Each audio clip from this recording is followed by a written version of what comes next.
to Rob Coombe, who is the Group IT Manager for RES Corporation. Now, Rob Coombe is an IT professional who has managed teams to achieve business change through the implementation of global strategic IT projects across the ERP, HR, and infrastructure in functional areas. Rob prides himself on maintaining excellent client relationships and communicates well to all tiers of the business. His specialities include change management, project management, IT strategy, IT governance, Sarbanes-Oxley, COBIT, auditing, business process analysis and management, BPM, team building, and leadership.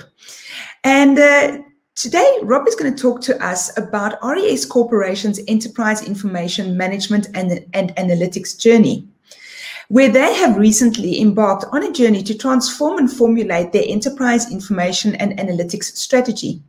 This has been a journey punctuated by, as expected, a lot of trials and difficulty along the way. This presentation will serve as a case study of RES Corporation's analytics journey, highlighting the challenges and celebrating the successes. Welcome, Rod. Hi, everybody. And yeah, great to be here. Thank you so much. Well, we are all ready and waiting to hear from you. Great. Thank you. So, hi, everybody. Let's see how we do here. There we go. We're working. So, who are we? Royal Eswatini Sugar Corporation is a sugar company in the northeast corner of Eswatini. We make about 437,000 tons of sugar a year. We employ lots of people. We employ both seasonal and casual and permanent employees. We like the old mining town. We run everything. We do schools. We do clinics. We do the roads and hospitals. We have a vision to be the leading Africa's future in sustainable sugar and renewable products. And we have a mission as an agribusiness that we competitively and sustainably add value for all our stakeholders. A little bit of history about this journey. As was mentioned in my intro, it definitely is a journey. We've begun, we're on our way. We certainly haven't got there. So let's see where we started. So before SAP, there was a life before SAP. In 2011, we had one BI application that was implemented. It was 6 months late. It was never used. There was a strategy with SQL and SharePoint, and that was kind of where we were from an information perspective and from an analytics perspective. In 2014, we implemented the SAP ECC suite on HANA, and things started to change. We completed our ECC implementation in October of that year, and by 2014 and in January 2015, we started looking at what we were going to do from an information perspective and a reporting perspective. And we selected BW on HANA and Business Objects as our tools. I'm going to use a little tool today to talk through this journey. I'm going to talk about 4 things all the time. I want to talk about the strategy, what strategy we employed and how that's changed and how that will change. I want to talk about people, the people that are involved from our side or third parties and what they do. I want to talk about organization and how we organized for in our information and analytics and reporting. And I want to talk about culture because I think that's quite important. So in 2015, we built a strategy, we formalized it, we have a strategy document, we have had it approved, and it talked about the methodologies, the tools we were going to use for what type of reports. It talked about the approach that we were going to take.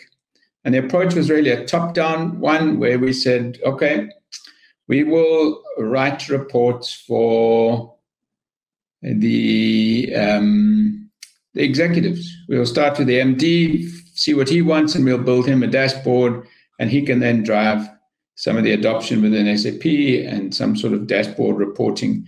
And And then we went down, next line executives, and then down to the senior management. It was our strategy. We looked at system, we looked at processes. From a people perspective, we only utilized third-party consultants. We did not do much education either within the IT group or within the business. But what we did do was kick off a business intelligence competency center. So as a strategy, the business intelligence, your information management, your reporting, your analytics, all belongs to the business. So best we create a team within the business. And we selected data stewards and appointed data stewards within the different departments and divisions within our organization.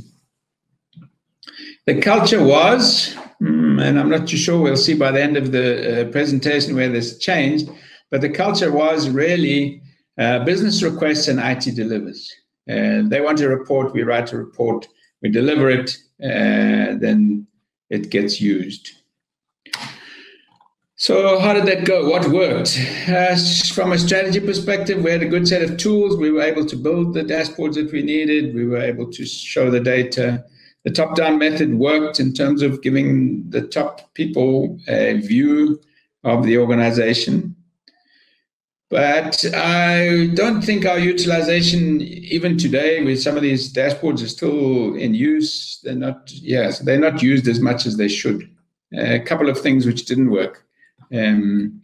Our internal schools were not good enough. We did not build our own people internally. That's both from a business perspective and from an IT perspective.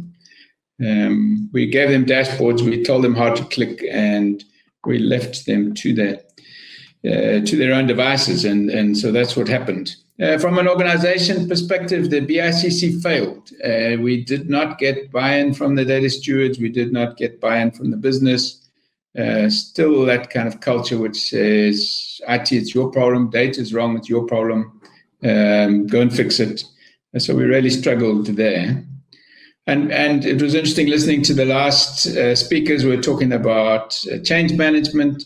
Certainly from a change management perspective, we never achieved the right kind of buy-in.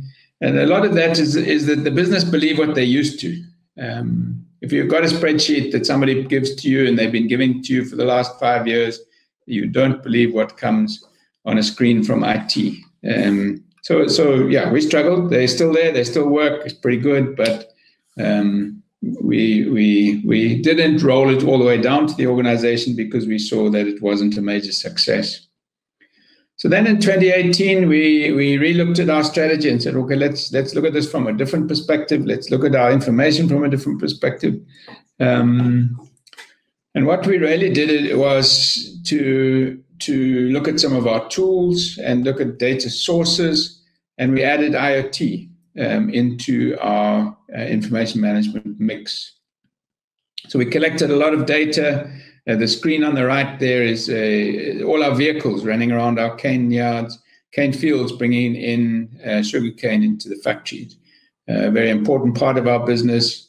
It's cost about a third of our cost of sugarcane is getting it into the factory. So it's very important that we understand the data that's happening around there.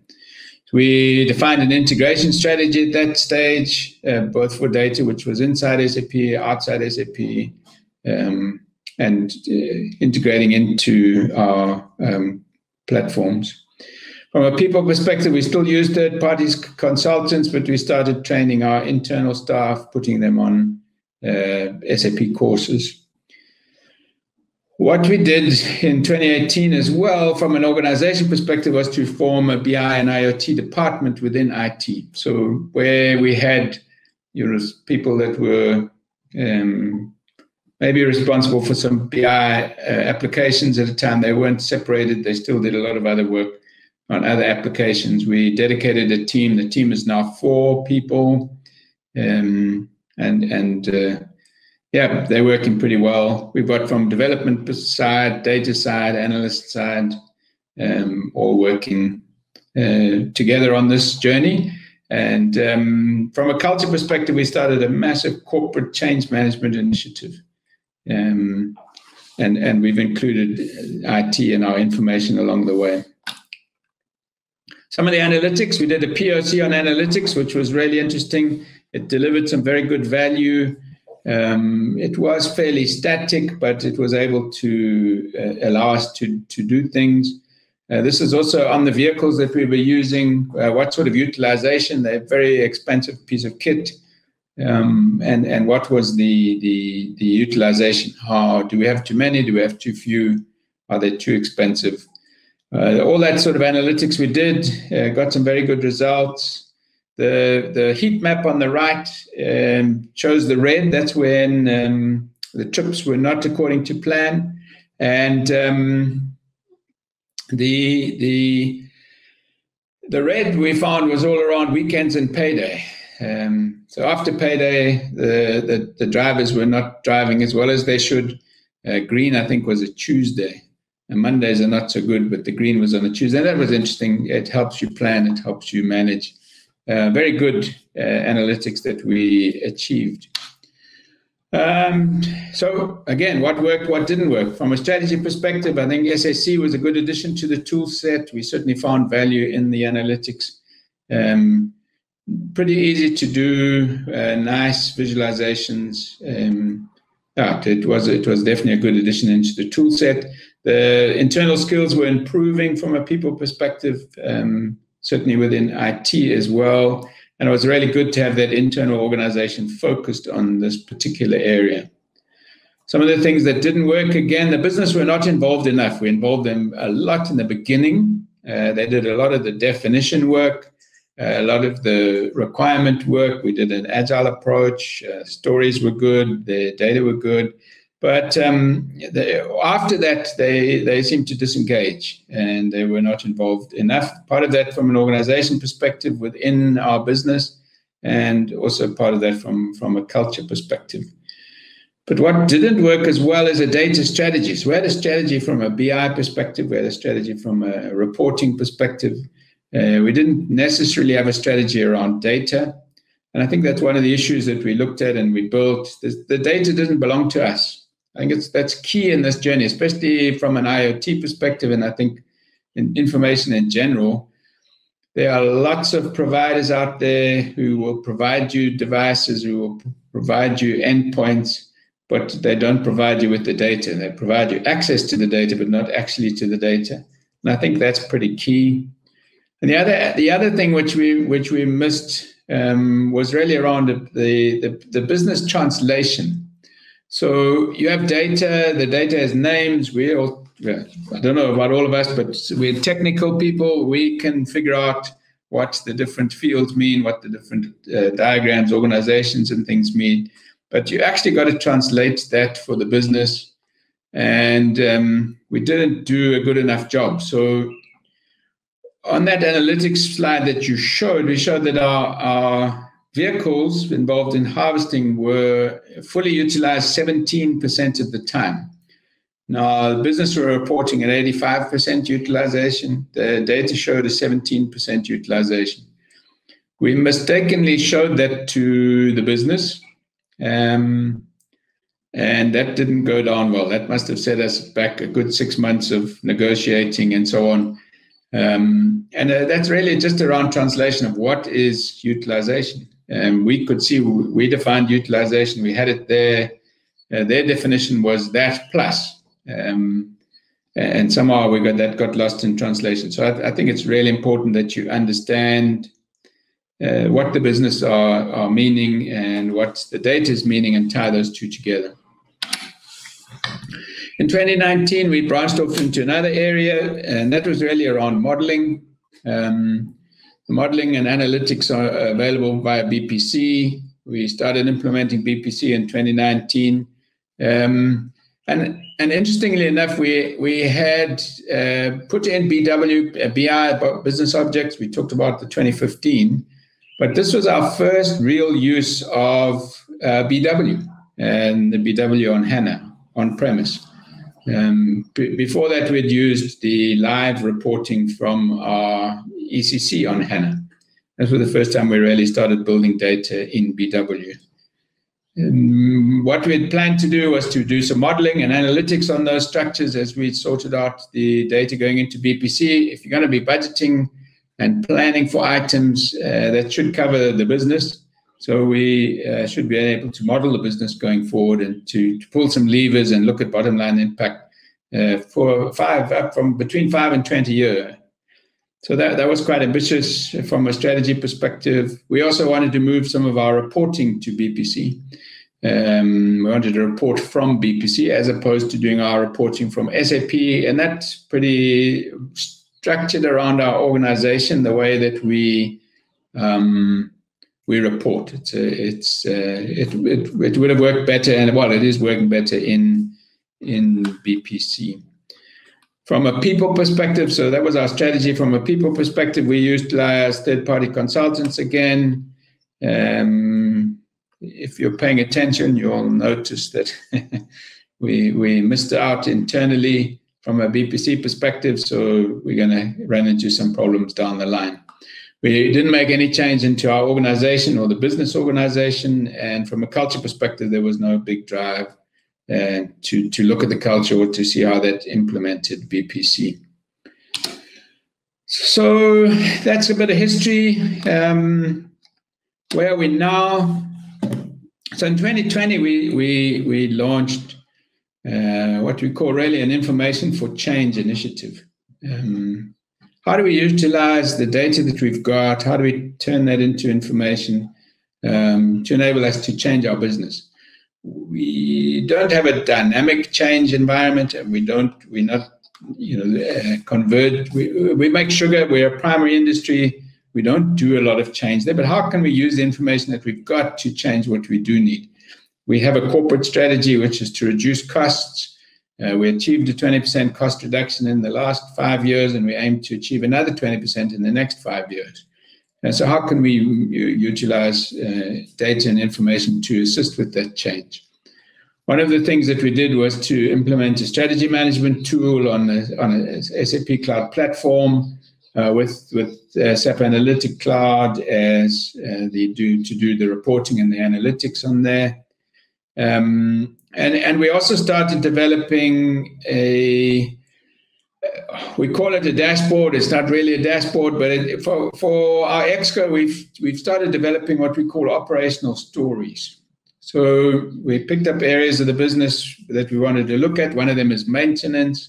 Maintenance is a massive cost in a sugar environment. Just to keep those mills running, it's huge. We also have a lot of farm equipment. We own 7,500 houses that we've got to keep in good shape. So maintenance is a massive expense. So we looked at maintenance. We looked at, and just in general, procurement as well. What we buy, do some spend analysis. We started there, and we developed some stories around that. From a strategy perspective, we said we want deep drill down capability. At Exco level, you want to start with the picture, but you want to be able to drill down to get answers then and there. There's a tendency from a culture perspective, for any questions are asked, we'll get back to you. And maybe a week later, you get some answers back at an Exco level. So we wanted to be able to drill down there and then and to see what was going on in our business. The people were still third-party consultants, but we did train our internal staff, both IT and business, on our strategy management tool. And we're training up our internal IT on the operational stories there for the Exco. No change in our organization at this stage. From a culture perspective, we got very good change management with the SPEAR project. It's our strategy management project. But we still have a bit of a culture in the business asks and IT delivers. We haven't yet got to the change that I would like to see going forward. We'll talk about that in a while. So this is just some pictures of what it looks like, what our different things look like. I just want to get here. Just some of our tools. So this would be on our maintenance spend visibility story. You have a main page telling you what's happening, what we're spending on. This is SAC tying back to SAP. This data is from our, this slide, sorry, is from our proof of concept where we loaded a couple of years data into the SAP Analytic Cloud, but we're busy connecting SAP directly to SAC, on-premise ECC onto the SAP Analytic Cloud. So this is showing some historical spend and then categories of spend within the business and with the different types of orders that we do. And then there's an easy drill down into some of our, so we're going here from a total spend perspective. On the right-hand side here, we're looking at some of our functional locations at a higher level with all of the hierarchy of functional locations within SAP. You can drill down, you can choose a top 10, and so on. And we can drill from there right down into an equipment cost. And you can see the cyclical nature of our business, which is really, we have these annual maintenance shutdowns where the factory is shut down, pulled apart, rebuilt, put together for the next year. And you can see the sawtooth nature of that equipment manufacturing. If we drill down within that equipment, just a click, and we can see where we're spending most of our money. It's also actual versus planned. Yeah, it's very, very useful, very detailed data across all our business. Very easy for the exco to understand. Here on the left is our corporate strategy map, the tool that we built, showing some of the highlights. Green, we're on track with this one. Orange, we're in a bit of a concern, and red, we're not making our targets. So basically, on this screen here, to a large extent, we have our whole business. We have our strategic objectives, measures, initiatives, all within SAP Cloud Platform and SAP Analytics Cloud.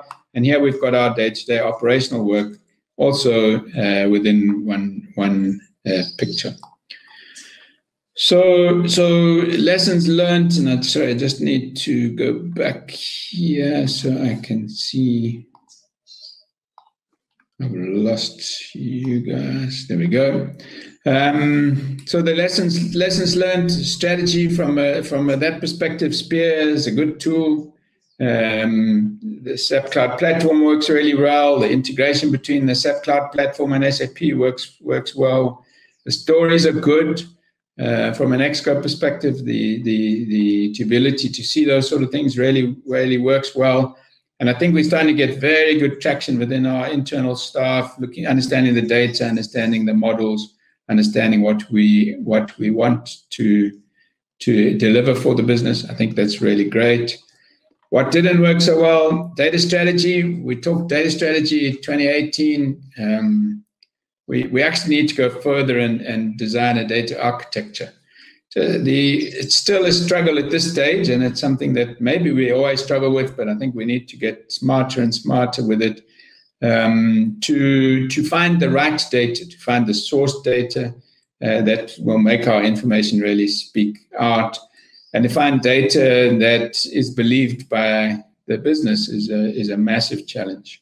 But that is ongoing work for us. And really, perhaps it boils down to the business not involved enough still from an organization perspective. Very good business take on the Spear, the strategy tool. We're still getting there with the exco leadership. So where are we going? What are we wanting to do in the future? So we just were speaking about it. We're going to redo our strategy top to bottom, but we know where we want to go. I think it's just the formalities that we need to cover here. We want the single pane of glass. I showed you a single pane of glass almost for the business, where we can see our strategic operational data and information at the right level for the right people. I think that's really important. We also need to look at this business self-service. I think it's so key that the business get to a point where they can deal with this data and transform it and extract information and make decisions on their own, and that we don't have to continually have this business asks, IT delivers. I think the architecture we've spoken about. We want to do our planning and our analytics and our modeling all off the same data structures. When we implemented SAP in 2014, we wanted a single platform for all our transactional data. We've achieved that. Anything that adds value happens in SAP. We want to get to the same place with our planning, analytics, and modeling. Integration is really important, and so we need to look at that. From a tool set perspective, it'll be a hybrid on-premise cloud. We do plan to journey more and more into the cloud, but for the moment, it'll be a hybrid on-premise cloud using BobJ on-premise, and then SAP Analytics Cloud business technology platform going forward. We need to skill up our internal resources. It's incredibly key. And that's not just the IT resources, it's the business resources as well. I think it's imperative that we do that. So one thing I've always said is you cannot outsource your information strategy, you cannot outsource your reporting, you cannot outsource your analytics and because that's really the IP. The IP of the business is all there, and it's impossible to outsource. We actually need to make sure that we build the right skills internally, both technical skills, but also business skills, understanding, and analytic skills. And I think what we also have always believed in is to have excellent strategic partners. This is not a journey that we can do on our own, and we really do need to build those partnerships, and we continue to do so. From an organization perspective, as I said, I think we need a blended information team with both business and technical resources. That needs to be formalized. People need to be appointed. I think that's something that we'll work on. The data is key. The source of data is key. That's one aspect. The other aspect is once you have the data, the information is incredibly valuable. And I think we need to get the culture to understand that and to see that and to push that going forward. How are we going to get there? What are we going to do? What are in part of our plans? We talk about upskilling. I think this next point is key. We need to find the right stories to tell. People are interested in the stories. People are interested in what we can do, what they can find out. We just have to find the right ones. And that's not easy. But I think it's key. We have to start those conversations, keep those conversations going around what are the right stories and how can we best tell them. Data and information architecture I've spoken about, data sourcing I've spoken about, and we plan to continue to use our excellent tools that are available from SAP at this stage. And the bottom right-hand corner is SPOC. That's what I've been using all the way through here. Strategies and systems, people, organization, and culture. And I think those 4 items are incredibly key. And as we go through, as we use our strategy, as we build our systems, I think those 4 things require a lot of attention. I've been talking now, and I've absolutely no idea on any of my screens how long I've been talking for. Around half an hour. So I have some just about right. Happy to take any questions. Perfect. Thank you so much, Rob. That was amazing. Thank you for sharing those learnings. It's amazing to see the path of growth and change. And we do have a couple of questions here. So firstly, we've got Sarah Perry who says, "Hi, Rob. I would like clarity on what you meant when you said the data didn't belong to you. What kind of data was this?" So, hi, Siri. So take, for example, with the vehicles. We put sensors on 115 vehicles, and they were sending data up to the cloud, I think at sort of 3-minute intervals.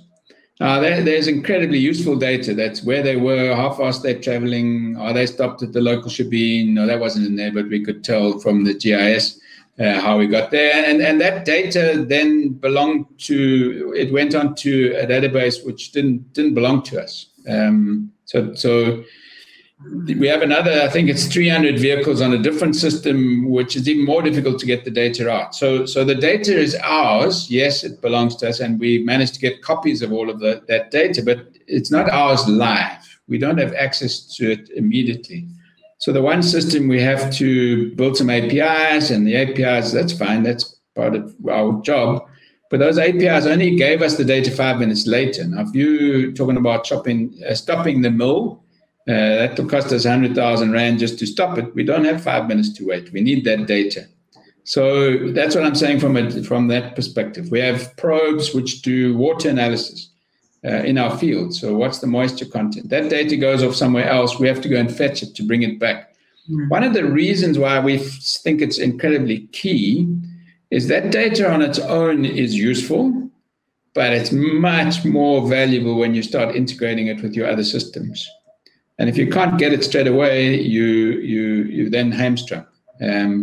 So yeah, that's what I mean when I said the data is not ours. It's sitting out there and somebody else's cloud. Somebody else has got access. You have to get permission. You have to write things. It makes it complicated. I hope that answers the question. It does beautifully. Thank you. The next question is from Sean van der Merwe, and it says, how is the stability and integrity of your dashboards? How is the business trust in what they see? So lots of questions there. Integrity is interesting. When we started in 2014, well, we started the SAP journey in 2013, really went live in 2014. Most of the work was done in 2014. We said that everything must happen in SAP, and we achieved that. Every single transaction since then has happened in SAP. When it comes to reporting now, we can report out of SAP, but the business have got their own sideline reports. I'm sure it happens everywhere. There are plenty of spreadsheets and so on. So what we report, we are happy on because it's what is in SAP. It's what's driving the financial data. So we are happy, but the business have their own sideline spreadsheets, we believe in our data, they don't, and that's we're in a day situation which is terrible, but it's kind of where we're at. So the stability both on premise and in SAC has been excellent. We've had no issues with stability or data getting messed up from that perspective, from a technical perspective. And that trust is a massive issue. Today we're talking, we're looking at some of the reporting on the BPC, and how do we get the data that the business are reporting and the data that we're getting out of BPC, how do we get those two aligned? And a lot of it is around process, and a lot of it is around, it's just a slog in terms of working hard with the business to understand why their data is different. Eventually, you get the same data because we get audited.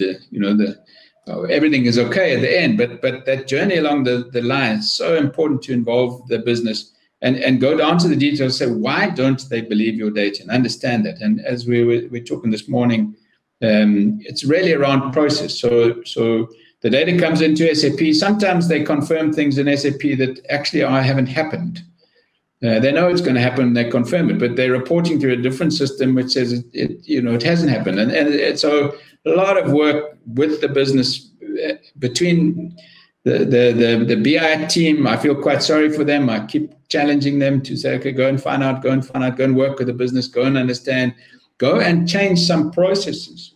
So how do we report? When do we report into SAP?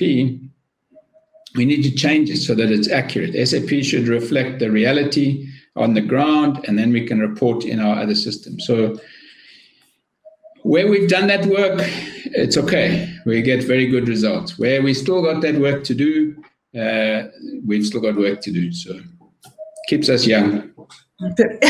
Keeps you young. Wonderful.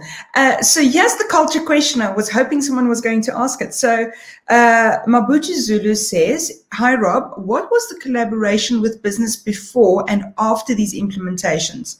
How are you addressing the organizational culture to improve collaborations? Yeah, thank you, Majuba. So it's been an interesting one. This is still a journey. I'll give an example of when we implemented our IoT and we started getting our data there.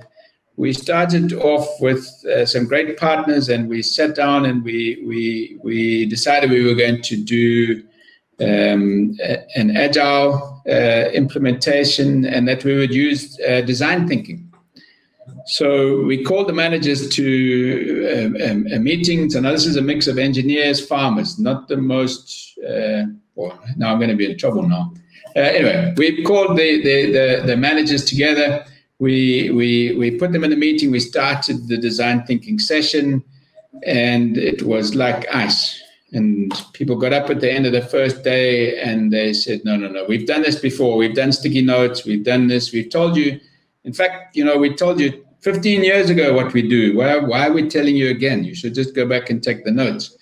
And we met as a team that night, and we weren't particularly happy. But somehow during the course of the second day, a very good leader, the guys started getting buy-in, and it was amazing. It was a 3-day session. By the end of the third day, we were getting information that we needed. We were getting buy-in. They were pulling other people into the meetings. There was a huge level of involvement and buy-in, and that was great. So from a culture perspective, we needed to work together. That's never been the case in our organization, but we could see it coming through the design thinking session. So we achieved a lot there.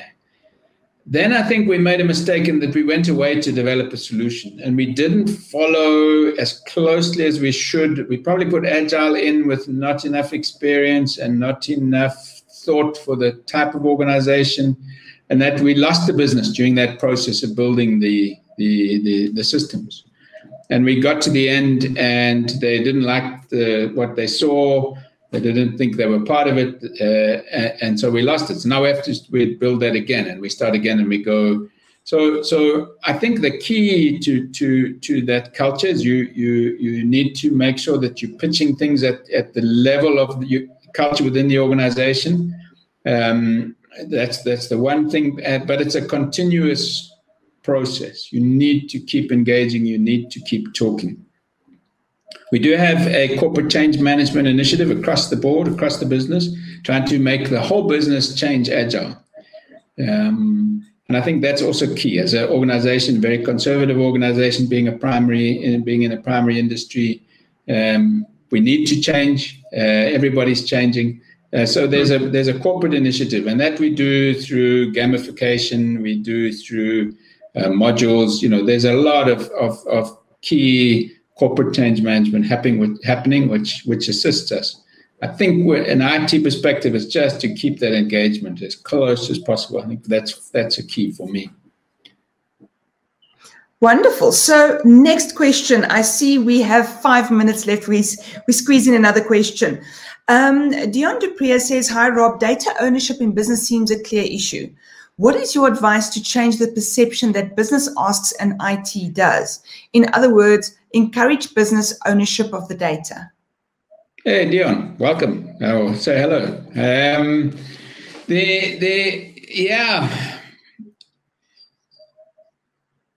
What we're trying to do now, and the efforts that we really are working very hard at, is to understand what the business are delivering from a data and information perspective. I think we haven't done enough of that in the journey to date. So how are they reporting? If we use that analytics, or if we use the utilization of the vehicles as an example, we said 17%, they said 80%. We didn't listen necessarily to them about how they got that 80 and to understand it. Now, some of it, sometimes you have to say, look, you guys are fudging it. This is what the system tells you. But you also need to understand it. So we're doing a huge amount of work at the moment. Every report that we write, every system that we implement, any change that we make, we're working very hard at understanding what the current reporting is like and what the system is telling us, and to understand those differences and understand those processes or the outside interventions that take place, or the manual work that takes place. the only way that we can get there is to have an understanding of where the business are. That doesn't mean we compromise. It's got to be an SAP. That's where we're reporting from. If it doesn't, not an SAP, we can't do it. We have to stick to that gun, because otherwise we will. It's a little bit too much chaos. But what we're doing now is really working hard at trying to understand what the business are doing. And once I think they've understood that, and they see the difference, and they see that, yes, we can report, and yes, it's okay. And well, it's a lot easier to just press a button in the system than to do all your manual interventions. Then you start to get that buy-in. So it's slowly. We're looking for some key kind of personnel within the business and some success stories, and we're telling those stories, and we've had some good stories. And so that's kind of how we're building it. Wonderful. Well, Rob, thank you so much for your time and for sharing your learnings. I think so valuable, everything that you've said. And we appreciate your time.